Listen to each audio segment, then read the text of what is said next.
네, 이완구 총리의 사의 표명을 신호탄으로 검찰의 성완종 리스트 수사가 급물살을 타고 있습니다. 성완종 전 회장의 최측근인 박준호 전 상무가 오늘 새벽 긴급 체포됐는데요. 박 전 상무는 경남 기업의 CCTV를 끄고 조직적으로 증거를 은폐하는 과정에 개입한 혐의를 받고 있습니다. 네, 이렇게 핵심 관계자들의 줄 소환이 예정된 가운데 이 사의를 표명한 이완구 국무총리가 이 리스트의 첫 번째 소환자가 될 것이라는 전망이 나오고 있습니다. 이 탄력을 받기 시작한 검찰의 수사가 어디로 향할지 오늘 브런치 이슈에서 백성문 변호사와 함께 짚어보겠습니다. 안녕하세요. 네, 안녕하십니까. 네, 박준호 전 상무 오늘 새벽 긴급 체포가 됐는데 구체적으로 어떤 혐의들이 적용이 된 겁니까? 지난 15일하고 18일에 경남기업에 대해서 압수수색을 진행을 했잖아요. 근데 굉장히 많은 서류와 디지털 자료들을 압수해 왔는데 그걸 분석하다 보니까 디지털 파일 상당수가 훼손이 많이 됐고 고의로 삭제하는 적들이 보였고요. 그리고 또 CCTV가 상당 기간 좀 꺼져 있어서 그 사이에 증거를 반출하고 훼손했다라는 부분이 의혹으로 이제 드러나 있었는데 그 부분에 이 박 전 상무가 굉장히 깊이 관여했던 흔적이 일단 검찰에서 보기에는 나왔다고 판단을 한 것 같고 그래서 전격적으로 오늘 새벽이죠. 오늘 새벽에 이제 긴급 체포를 한 상황입니다. 그 첫 번째 소환 대상이 된 거잖아요. 그러면 네. 그만큼 이제 핵심에 좀 가까운 인물이라고 볼 수 있는 거겠죠? 그러니까 이분이 2003년도에 입사를 하셨어요. 그러면 지금 한 13년 정도 됐죠. 14년 정도 계속 지금거래 성완종 회장을 모셨고 최근에 아시겠지만 성완종 회장이 사망하기 직전에 그 홍준표 지사에게 돈을 건넸다라고 지금 알려져 있는 윤모 경남기업 고문을 찾아갔었잖아요. 그때도 동석을 했었고 그런 여러 가지 정황을 지켜보면 성 전 회장이 살아서 그 경남기업 운영하는 과정에서 가장 가까이에 있었던 사람 중에 한 명이거든요. 그렇다면 성 전 회장이 지금까지 했던 뭐 불법 정치자금 로비나 이런 부분에 관련해 상당히 많이 알고 있을 개연성이 높기 때문에 첫 번째 소환 대상자가 된 거고요.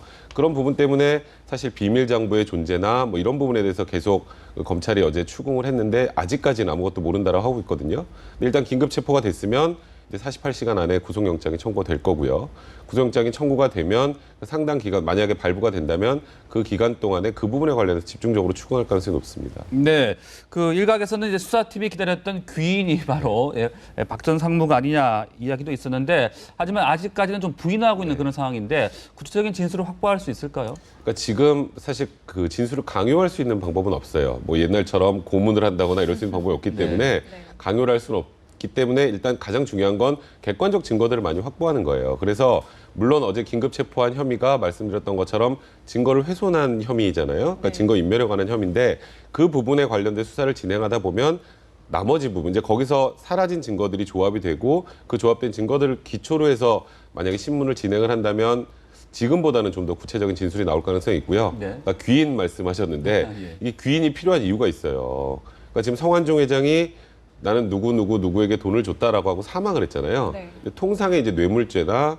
정치자금법 위반에 관련된 수사를 진행을 할 때는 돈을 준 사람은 줬다 그러고 받은 사람은 안 받았다 그래요. 아시잖아요. 그럴 때는 준 사람이 대질신문을 하거나 그런 과정을 통해서 상대방보다 이쪽 진술의 신빙성을 높이면 그거 가지고 굉장히 많이 혐의가 인정이 되는 경우가 있는데 지금은 저기서 안 받았다라고 하면 여기서 다시 재반박을 못 하잖아요. 그 재반박을 못하는 과정에서 예를 들어서 이완구 총리 같은 경우에도 2013년 4월 4일에 성완종 회장이 선거 사무실에 찾아가서 독대를 했다 부분까지는 어느 정도 지금 정리가 됐는데 가장 중요한 건 돈을 줬느냐잖아요. 근데 이 부분에 관련해서 소위 말하는 귀인이 그러니까 성완종 회장이 직접 돈을 찾은 게 아니고 만약에 누군가를 통해서 돈을 마련을 해서 그것을 비타 500박스에 담아서 줬다면 이 사람이 나타나서 진술을 해야 되는 거예요. 그러니까 이런 류의 귀인을 기다리는 건데 지금 이런 귀인이 아직까지 안 나타난 걸로 봐서 이제 검찰이 혹시 박 전 상무나 아니면 한모 부사장이나 그리고 생전에 이제 마지막 자살하기 직전에 통화를 했던 이용기 부장 같은 경우가 귀인이 될 가능성이 높다라고 지금 판단하고 있는 것 같습니다. 원래는 이제 어제 10시 30분에 출석할 예정이었는데 한 2시간 정도 지난 12시 30분 무렵에 모습을 드러냈지 않습니까? 기자들이 뭐 했냐고 물어보니까 이제 변호사 선임을 했다. 갑자기 한 거죠. 갑자기 왜 그랬을까요? 그러니까 사실 지금 검찰에서 타겟으로 삼고 있다는 거는 본인 스스로도 아실 거예요. 지금 경남기업 핵심 7인방에 어찌 보면 가장 먼저 소환이 된 거잖아요. 그 소환되는 과정에서 어떤 부분에 대해서 어떻게 대응을 해야 될지 그건 사실 뭐 저희 같은 사람들이 옆에서 도와줘야 되는데 이거는 통상적으로 이제 검찰이 미리 통보를 합니다. 그러니까 뭐 10시에 소환 예정이었는데 제가 12시 반이나 1시 정도에 가겠습니다. 변호사 선임을 해서 가겠다고 하면 이제 검찰에서 오케이를 보통 해주거든요. 근데 변호인이 어제 선임됐다고 느껴졌던 건 어제 기자들이 전부 질문을 할 때 단 하나도 제대로 대답을 안 하시잖아요. 그러니까 이게 변호인들은 들어가서 대답을 해야지 여기서 실수로 무언가가 나오면 이 작은 실수 하나 때문에 많은 게 드러나야 될 경우가 생기기 때문에 그런 부분에 대해서 소위 교육을 좀 시키거든요. 그러니까 그런 부분 때문에 변호인을 선임했던 것 같고, 그러니까 그만큼 사실 증거까지 훼손을 하고 증거를 어느 정도 인멸했던 정황이 드러나는 상황인데 그 의미가 뭐겠어요? 그러면 숨길 게 있다는 뜻이잖아요.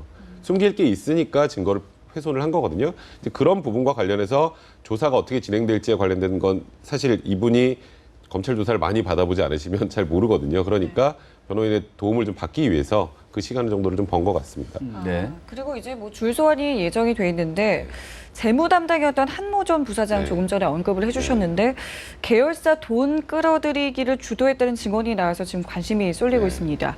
과연 귀인 또 아니면 또 어떤 실마리를 풀 수 있는 인물로 좀 볼 수 있을까요? 그러니까 귀인에 굉장히 근접한 분인 것 같아요. 이분은 알려진 바대로 32억에 관련된 그 USB를 검찰에 제출한 사람이기도 예. 하고요. 네. 그리고 또 예를 들어서 그 성완종이 사망하기 직전에 이제 고발까지 검토를 했던 사람이에요. 성완종 회장이.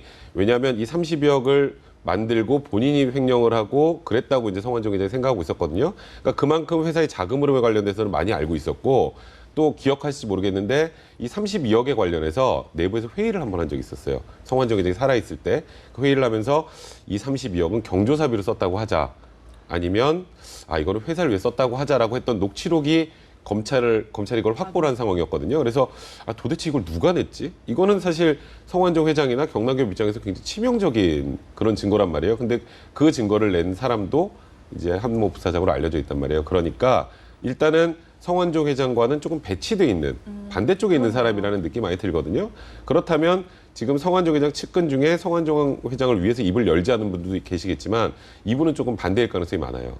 그런데 이분은 지금 어느 정도 조사를 했는데, 다만 자금을 만드는 것까지는 이분이 많이 관여를 했는데 자금을 만들어서 어디로 갔는지 그 부분에 대해서 아직까지 진술이 안 나온 걸 보면 그 부분에 대해서는 이분이 아직 잘 모르는 게 아닌가. 그러니까 돈을 마련하기까지는 이분이 했지만 네. 그 다음 단계에서 성완종 회장이 로비를 할 때는 다른 제3의 인물이 개입돼 있을 가능성이 많기 때문에 검찰은 귀인으로 굉장히 근접한 사람이라고 하지만 네. 정말 돈을 준 부분을 입증하기 위한 귀인은 제가 보기에는 아직은 아닌 것 같습니다. 그렇군요. 자, 그리고 또 검찰이 경남기업 본사를 비롯해서 성 전 회장의 장남 또 자택까지 압수수색을 또 했습니다. 네. 벌써 세 번째 압수수색이었는데 왜 또 압수수색을 한 겁니까? 통상적으로 한 장소를 두 번도 잘 안 해요. 그러니까 보통은 한 번 압수수색을 하고 그리고 거기서 나온 증거물을 분석을 하는데 지금 세 번째 네. 압수수색을 하게 된 이유는 제가 생각에 검찰이 분명히 이 안에 무언가 더 있다라고 판단을 하는 것 같아요. 지금 그러니까 압수해온 압수물을 분석하다 보니까 여기서 조금만 더하면 소위 말하는 그 스모킹건이라고 하잖아요. 그러니까 정말 반박할 수 없는 증거들이 나올 수 있다라고 생각을 하는 것 같고, 그리고 이번에 다시 간 거는 유서 부분에 관련해서 유서가 사실 처음부터 말이 많았잖아요. 그 부분에 관련해서 이미 제출을 받기 위해서 간 부분도 분명히 있고, 경남기업에서 삭제하고 훼손했던 자료들이 어딘가 따로 보관돼 있을 가능성도 있기 때문에 검찰 입장에서는 그만큼 수사의 의지를 보여주고 있는 거고, 또 하나 이제 반대 측면으로 보자면 아직까지 수거해왔던 압수물이 완벽하진 않다라는 걸 스스로 또 인정하는 그런 셈이기도 합니다. 결국에는 유서 넘겨받았지 않습니까? 이 유서 사실 처음부터 어떤 내용이 있는지 소문만 무성했는데 글쎄요, 어떤 뭐 좀 혐의를 입증하는데 좀 진전을 가져올 수 있을까요? 저는 유가족들이 임의로 제출했다는 측면에서 거의 혐의 입증한 거하고는 좀 무관할 것 같아요. 왜냐하면 그 당시에 최초에 이제 성완종 회장 사망할 당시에 유서가 있다라고 해서 유서 일부가 좀 공개됐었잖아요. 근데 대부분의 내용이 내가 죽으면 뭐 어머니 곁에 묻어달라. 그다음에 자식들과 부인에 대해서 앞으로 어떻게 살아야 될지 그런 걸 당부하는 정도의 내용이다라고 했고, 그 이후에도 사실 검찰이나 언론에서 유서에 뭔가 뭐 이런 장부나 이런 내용들이 더 자세하게 기록된 거 아니냐 그랬는데 뭐 A4 한두 장 정도 수준이라고 그때 얘기를 했었거든요. 그렇다면 사실 경향신문에 전화를 해서 통화를 하고 메모를 써놓은 거는 이 비자금에 관련된 부분 이쪽이고, 유서는 가족들에 대한 당부 쪽, 그리고 자기가 사후에 어떻게 될지, 사후에 어떻게 자기를 해줘야 될지 이런 부분에 대해서 기술했을 가능성이 많기 때문에 저는 이미 제출됐다는 그 이유하고 그 처음에 유서가 나왔을 때 나왔던 얘기들하고 지금 어쨌건 녹취록과 메모가 있다라는 걸 세 가지를 종합해 보면 아마도 유서는 이번 수사하고는 그렇게 크게 관련이 있을 것 같지는 않습니다. 네. 자, 그리고 이완구 총리가 이제 사의를 표명하면서 검찰로서는 좀 부담이 덜어진 그런 네, 모양새인데 이완구 총리 쪽으로 이제 수사 방향이 좀 몰아갈 것이다 이렇게 분석을 해도 되겠습니까? 그러니까 뭐 몰아는 갈 수 있을 것 같은데요. 네. 이완구 총리를 쉽게 소환하기 힘들 것 같아요. 지금 당장.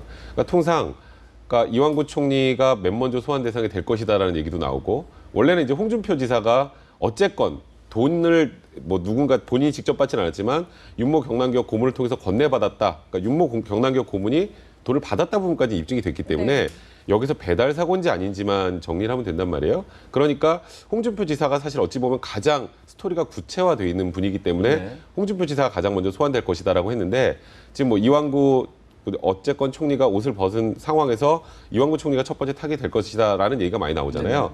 근데 이제 어제 이런 얘기도 나왔어요. 그러니까 소환이 임박했다는 얘기가 나왔던 걸 보면 그러면 가능성은 딱 한 가지밖에 없습니다. 그러니까 검찰에서 이완구 총리가 돈을 받았다라는 부분이 그 부분을 입증할 수 있는 어느 정도의 증거를 확보하고 있기 때문에 그것 때문에 이완구 총리의 소환 얘기가 나오는 건데요. 그런 거예요. 예를 들어서 아주 유명한 정치인이나 아주 유명한 연예인들은 검찰 소환을 정말 마지막에 해요. 그 마지막에 하는 이유가 우리나라 국민들이 총리건 뭐 아니면 유명 연예인이건 검찰청 앞에 쓰는 순간 유죄거든요. 그런 느낌을 갖는단 말이에요. 네, 그렇기 때문에 그 전에 불렀다가 만약에 무혐의로 풀어줘야 되거나 뭐 무죄가 나온다면 굉장히 검찰의 타격이 커요. 그렇기 네. 때문에 모든 증거를 모아놓고 마지막에 불러서 확인하는 정도. 그러니까 예를 들어서 지금 이완구 총리를 소환해서 조사를 하면 그날 만난 거 맞냐? 맞습니다. 그러면 돈 받았냐? 안 받았습니다. 막 입증할 게 없잖아요. 확실한 증거가 그렇죠. 있어야지 그런 부분에 대한 가능하거든요. 증거를 갖춰놓고 소환을 해야 되는 거기 때문에 만약에 이완구 총리를 이번 주 네. 안에 소환한다면 검찰이 그와 관련된 증거를 어느 정도 확보했다라고 보셔도 될 것 같습니다. 그러니까 이완구 총리에 대한 수사가 좀 집중된다 하더라도 소환 시기는 좀 네, 그렇습니다. 저울질 해봐야 되겠다 네, 그렇죠. 그런 말씀이셨는데 그런데 현역 의원 신분이란 말입니다. 네, 이 그렇죠. 부분은 어떻습니까? 그러니까 현역 의원 신분이라고 해도 검찰 소환에는 전혀 무리가 없어요. 만약에 뭐 체포나 구속을 하게 되면 뭐 또 국회 동의를 받아야 되는 문제가 생기지만 지금 정치자금 수수가 한 3천만 원 정도잖아요. 만약에 이게 사실이라고 하더라도 그러면 이 정도 되면 구속 사유가 아니고 네. 또 사실 뭐 도주의 우려나 증거인멸의 우려도 지금 상황에서는 물론 그 증거인멸의 우려는 조금 있긴 했었죠 얼마 전에. 그러니까 구속 사유까지는 보이지 않아서 검찰이 이완구 총리를 수사하는 것 자체는 그렇게 크게 현역 의원이라는 신분이 무리가 없을 것 같고 또 이완구 총리가 뭐 계속 밝혔던 것처럼 검찰에 당당히 출두하겠다고도 하셨고요. 그리고 이완구 총리의 지금까지 평소 스타일을 봤을 때 소환을 거부하거나 불응할 가능성. 뭐 이제 만약에 그렇게 되면 체포영장을 발부받고 또 굉장히 복잡한 문제가 생길 수 있는데 그런 일은 아마 없지 않을까라고 개인적으로 생각이 듭니다. 네. 지금 뭐 저희가 알고 있는 내용들을 좀 보면요. 차량의 내비게이션과 하이패스를 분석한 결과 두 사람이 독대한 정황이 포착이 됐잖아요. 그러면 이 증거만으로도 그 3천만 원 수수 의혹이 입증이 가능한 건가요? 사실 지금 단계로는 그러니까 지금 언론에 알려져 있는 증거만 가지고는 불가능합니다. 아, 그러니까 이완구 총리가 사퇴하게 된 이유는 돈을 받아 사퇴한 게 아니에요. 돈을 받았다는 게 명확해져 사퇴한 게 아니라 국민들이 바라보기에 이완구 총리가 뭔가 거짓말하는 것 같다. 그리고 217차례 통화한 게 사실 결정타였죠. 그런 부분 때문에 지금 총리가 사퇴하게 된 거지 그런 부분 때문에 아마 국민들 입장에서 이완구 총리가 당연히 수수했다고 생각하시는 것 같아요. 그런데 법적으로 보면 그러니까 이게 어떻게 이렇게 비유를 하면 될 것 같아요. 그러니까 시체 없는 살인 사건을 수사하는 거랑 비슷한 겁니다. 그러니까 정치 자금이나 뇌물의 제일 중요한 건 돈이에요, 돈. 돈을 받은 게 확인이 돼야 이게 어떤 용도로 갔는지 단순히 정치 자금으로 갔는지 아니면 대가성 있는 뇌물로 갔는지를 확인할 수가 있잖아요. 그런데 지금 나와 있는 건 2013년 4월 4일에 하이패스 기록이나 모든 걸 봤더니 최소한 성완종 회장이 그 부여의 선거사무실 그 당시 이완구 후보자의 선거사무실에 갔고 네. 그리고 신문 기자나 또 전 운전기사의 증언으로 최소한 독대를 했다 부분까지는 네. 입증이 됐다고 보는데 이렇게 둘이 예를 들어서 독대를 하면 제가 무조건 돈을 주는 건 아니잖아요. 네. 그죠? 그러면 결국 이 돈을 누가 마련을 해서 성완종 회장에게 주고 이 성완종 회장이 그 소위 음료수 박스 안에 담겨있는 돈을 이완구 총리에게 건넸다는 부분이 이 삼각고리가 다시 입증이 돼야 되는데 그래서 검찰이 귀인 얘기를 하는 거예요. 아직 이 부분이 입증이 안 됐기 때문에 그것 때문에 제가 말씀드린 것처럼 이완구 총리를 아직은 소환하기 쉽지 않을 것 같다고 말씀드린 네. 거고 만약에 소환한다면 이 부분에 관련된 연결고리를 어느 정도 검찰이 확보를 했기 때문에 소환을 하는 거라고 제가 그래서 그런 말씀을 드렸던 네, 거죠. 그렇다면 돈을 건네준 사람이나 그것을 뭐 본 사람 이런 네. 어떤 제3자의 구체적인 진술이 나와야지만 네, 그렇죠. 되는 겁니까? 그러니까 그런 구체적인 진술이 나오지 않은 상태에서 네. 이완구 총리 측에서 나는 돈 받은 사실이 없다라고 완강히 부인을 하면 뭔가 입증을 할 증거가 없잖아요, 사실. 네. 그러니까 만났다라는 정도까지, 독대를 했다는 정도까지만 입증이 된 거기 때문에 법적으로 보면 사실 형사법은 굉장히 엄격한 증명을 원하거든요. 그러니까 판사가 봤을 때 합리적 의심이 없을 정도의 증거가 나와야 유죄 판결이 나온단 말이에요. 근데 지금은 누가 봐도 의심할 수 있잖아요. 네. 그러니까 돈을 받았다는 부분은 아직 입증이 안 된 거기 때문에 그래서 검찰이 지금 굉장히 머리가 아픈 상황입니다. 또 하나 이 수사 범위에 대해서도 좀 궁금한 게요.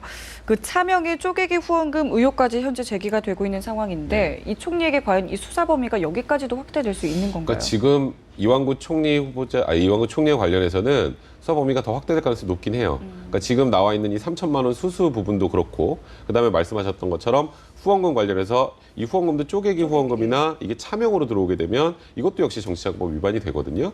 그러니까 그걸 또 알고 받았다면 그거 역시 이완구 총리에게 또 하나의 혐의가 될 수 있고요. 그리고 아시겠지만 완사모 회장이 구속이 네. 됐잖아요. 네. 한 65억 정도 횡령을 한 건데 이 완사모 회장 같은 경우가 이런 얘기를 공공연하게 하고 다녔어요. 나는 이완구 총리, 그러니까 이제 충남지사 시절부터 한 거니까 나는 정치자금을 많이 건넸다라는 얘기를 주변 사람들한테 많이 했다는데 그러면 이렇게 횡령을 해서 마련한 65억이 어디로 흘러갔는지 확인을 해야 되잖아요. 이 출구가 만약에 또 이완구 총리라면 그렇다면 이완구 총리는 이 부분까지 또 수사 확대될 수 있어서 지금으로서는 이완구 총리의 수사 범위가 어디까지 확대될지 아직은 예단하기 좀 힘든 상황입니다. 네, 이 총리가 사의를 표명하면서 홍준표 지사는 또 거취를 어떻게 할 것인가 주목이 됐었는데 거취를 묻는 질문에 좀 상당히 불쾌하다는 그런 이제 반응을 보였습니다. 홍 지사의 소환도 이제 곧 있을 예정이다 이렇게 볼 수 있겠죠. 홍 지사님께서 어제 이제 버럭 화를 내셨잖아요. 네. 그 기자의 질문에. 근데 사실 그 화를 내신 걸 제외하고 말은 맞아요. 그러니까 지금 임명직이 아니고 이거는 경남도민이 뽑아준 선출직이고 선출직이면 이게 유죄가 확정되기 전까지는 사실 지사직을 당연히 유지하는 건데 그 거취를 물어보는 거 관련해서는 그 얘기 하셨잖아요. 이건 임명직이 아니고 선출직이다라는 얘기를 하셨잖아요. 그런 면에서 보면 만약에 뭐 거취, 뭐 홍준표 지사가 지금 물러난다면 유죄를 스스로 인정하는 꼴이잖아요. 그러니까 그런 질문에 화를 내신 거 어느 정도 이해가 되고요. 그리고 홍준표 지사 같은 경우에는 저는 사실 개인적으로 봤을 때는 이완구 총리보다는 좀 더 빨리 소환이 될 가능성이 높을 것 같아요. 일단은 아까 제가 말씀드렸던 것처럼 돈이 가장 중요한데 네. 여긴 최소한 어쨌건 홍준표 지사에게 돈이 갔는지 모르지만 이 전 단계까지 돈이 왔다는 건 입증이 돼 있잖아요. 그리고 말도 다 맞고 계좌로 옮겨왔다는 것까지는 확인이 됐으니까 이 다음 단계로 넘어갔다는 건 윤모 경남기업 고문 같은 경우에는 홍준표 지사에게 전해줬다는 거고 홍준표 지사는 받은 적이 없다라는 거잖아요. 그럼 이 둘의 대질신문이나 아니면 홍준표 지사의 개인의 그 소환해서 조사하는 과정에서 둘 사이에 이제 얘기들이 다른 부분이 있단 말이에요. 그럴 때 어떤 부분이 더 신빙성인지 파악할 수 있고 예를 들어서 또 대질신문하는 경우에는 상대방이 정말 허를 찔리는 그런 대답을 상대방 쪽에서 해주는 경우가 있어요. 그럴 때 보통 진실이 많이 밝혀지거든요. 그래서 아마도 지금 가장 스토리가 구체화돼 있기 때문에 네. 홍준표 경남지사가 아마도 가장 먼저 빠른 소환 대상이 되지 않을까 제 네. 개인적으로 그렇게 생각합니다. 네. 그런가 하면 이제 갑자기 일본으로 출국했던 김기춘 전 비서실장은 입국을 했는데 취재진의 질문에 반대로 묵묵부답이었어요. 네. 어떻게 보셨어요? 사실 저는 김기춘 비서실장 같은 경우에는 좀 억울하실 것 같아요. 이번에 일본을 가게 된 게 지금 뭐 야당에서는 그런 얘기를 하잖아요. 왜 이 8인방에 대해서 출국 금지를 하지 네. 않았냐 이런 네. 얘기를 하는데 출국 금지라는 거는 최소한 기소를 할 수 있는 범죄를 저질렀다는 의심이 가야 돼요. 근데 김기춘 비서실장 같은 경우에 2006년 9월 달에 10만 불을 수수했다라는 의혹이잖아요. 근데 그게 만약에 사실이더라도 정치자금법 위반으로 본다면 7년의 공소시효가 지났으니까 기소를 못 하고요. 예. 그리고 그 얘기했었잖아요. 뇌물죄로 된다면 되는 거 아니냐 이런 얘기를 했는데 10만 불이 그때 당시 환율로 하면 9,550만 원 정도 됩니다. 그럼 1억이 안 되죠. 예. 1억이 안 되면 공소시효가 7년이에요. 그렇기 때문에 김기춘 비서실장 같은 경우 그 이후에 추가로 뭐 만약에 성완종 회장으로 돈을 받았다는 혐의가 드러난다면 모르겠지만 이때 2006년에 받았던 10만 불만 가지고는 출국 금지라는 걸 할 수가 없어요. 그리고 사실 1박 2일 정도의 개인 일정 아내 때문에 그냥 다녀온 건데 이것 가지고도 이제 비난을 받는데요. 물론 이렇게 온 국민의 관심을 받고 있는 상황에서 출국을 했다는 게 뭐 적절하다고 보이진 않지만 네. 그분에 관련돼서 굉장히 억울하시긴 할 텐데 또 기자들의 질문에 뭔가 답을 하면 또 공세를 받을 수 있으니까 그래서 묵묵부답하신 게 아닌가라는 생각이 듭니다. 네, 리스트에 등장했던 나머지 인물들의 수사는 별 진전이 없는 것 아니냐 이런 또 이야기들도 나오고 있더라고요. 그러니까 사실 그 리스트에 나온 인물들이 이제 나머지 6분이 더 있죠. 근데 이병기 현 실장 같은 경우에는 금품이 얼마 받았는지 적혀 있지 않고 녹취록에도 전혀 없어요. 그러니까 사실 이병기 실장은 사실상 수사에서 빠진 거나 마찬가지라는 생각이 들고요. 지금 그나마 구체화돼 있는 게 이제 홍문종 의원 같은 경우인데 홍문종 의원도 2012년 대선 즈음에 2억을 줬다라는 건데 네. 장소도 특정이 돼 있지 않고요. 사실상. 그걸 또 목격한 증인이 있는 것도 아니고 구체화할 수 있는 게 없어요. 말 그대로 소위 스토리를 할 수 있는 게 없고 나머지 뭐 지금 유정복 인천시장이나 또 네. 서명수 부산시장 같은 경우도 금액만 적혀 있고 별다른 녹취록에도 내용이 없단 말이에요. 그러니까 지금 시점에서는 뭐 이완구 총리나 홍준표 지사를 제외하고는 사실상 좀 수사를 개시하기 힘든 상황이에요. 네. 그런데 이제 경남기업으로부터 압수하는 것들 그리고 경남기업 소위 7인방이라는 사람으로부터 자금을 어떻게 만들었고 어떻게 나갔는지 자금의 입구와 출구 등이 정리가 된다면 그래서 시기가 좀 특정이 되고 그러면 장소 특정이 되고 그 상황이 되면 이제 목격자도 나오기 시작하거든요. 네네. 그런 상황이 되면 수사가 진행이 될 가능성이 있고 지금 시점에서는 사실 검찰 입장에서 모래사장에서 바늘 찾기예요. 네. 그러니까 지금 당장은 사실상 이 2명을 제외하고는 수사를 개시하기는 좀 쉽지 않은 상황입니다. 이야기를 들으면서 정말 수사의 범위가 광범위하구나라는 것을 다시 한번 느낄 수가 있었는데 때문에 어떤 수사가 장기화가 되지는 않을까 이렇게 되면은 국정 운영에는 좀 차질을 빚지 않을까라고 생각하시는 분들도 많을 것 같아요. 사실 아시겠지만 이 성완종 회장 사망한 이후에 TV를 틀면 뉴스를 볼 때 다른 내용 나오던가요? 거의 안 나오잖아요. 그 정도로 이거는 우리나라 온 나라를 지금 흔들어 놓은 사건이에요. 그리고 이 흔들어 놓은 사건이 보시는 것처럼 정말 복잡하기도 하고 그리고 말한 사람이 죽은 상황에서 증거를 찾아서 수사하는 과정은 통상 살아있을 때보다 훨씬 길 수밖에 없거든요. 그러면 당연히 장기화될 가능성이 높고 이 2분을 제외한 나머지 6분 또 거기다 황교안 법무부 장관은 뉘앙스로는 야당까지 확대할 네. 수 있다는 취지의 얘기를 했잖아요. 만약에 그렇게 된다면 올 한 해는 이 얘기만 하다 끝날 가능성이 굉장히 많아요. 그런 것 때문에 사실 박근혜 대통령도 굉장히 심리적으로 압박을 많이 받으실 것 같은데 사실 이 수사는 수사고 국정 운영은 별개로 해서 야당도 마찬가지고 여당도 마찬가지고 여기에만 너무 올인할 게 아니라 사실 뭐 지금 서민 경제나 민생 경제에 관련된 부분도 그렇고 뭐 공무원 연금 같은 부분도 그렇고 국정 앞으로 과제들이 있잖아요. 네. 그 부분은 좀 별개로 해서 투트랙으로 진행해야 되지 않을까. 이 수사는 빨리 끝날 가능성 거의 없습니다. 그럼 마지막으로 박근혜 대통령은 이제 검찰이 확실히 수사를 해서 모든 것을 명백히 밝혀야 된다라고 강조를 네. 했습니다. 검찰의 칼끝은 어디까지 향할 수 있을까요? 지금 뭐 속단하기 힘들지만 일단은 뭐 여당에서 2007년에 특별사면 문제 지금 거론하고 있잖아요. 통상적으로 야당에서 그 당시에 이제 2007년에 특별사면이 한 정권에서 2번 일어나기 굉장히 힘든 일이란 말이에요. 그러니까 쉽게 말해서 그런 거예요. 특별사면 한번 해줬는데 또 죄를 저질렀어요. 그러면 보통 저희 일반적인 서민들은 집행유예도 취소돼요. 그쵸. 근데 또 특별사면을 받았다는 건 굉장히 이례적인 거거든요. 네. 그 부분에 관련된 수사가 진행될 가능성도 있고요. 그리고 성완종 회장이 알려진 바대로 이 8명에 대해서 국한하지 않고 굉장히 광범위하게 정치자금을 뭐 지원했다라는 얘기들은 이제 공공연하게 나오고 있는 상황이기 때문에 지금 경남기업을 통해서 나오는 자료를 기초로 하다 보면 이 8명이 아니라 지금 여야 정치권 굉장히 많은 사람으로 확대될 가능성도 있어요. 그러니까 그 부분에 관련돼서는 저는 사실 성역 없이 진행하는 게 맞다고 생각해요. 지금 소위 총리까지 그만둔 마당에 지금 성역이 어디 있겠어요. 그러니까 어디까지 확대될지 저도 사실 불안할 정도로 넓을 것 같긴 하지만 검찰이 그 부분은 증거 자료를 조사하다 보면 이제 어느 정도 범위가 제 생각에는 1, 2주일 안에는 좀 구체화될 수 있지 않을까. 최소한 어디까지 수사할지는 그렇게 좀 예상이 됩니다. 네, 알겠습니다. 오늘 말씀 감사합니다. 고맙습니다.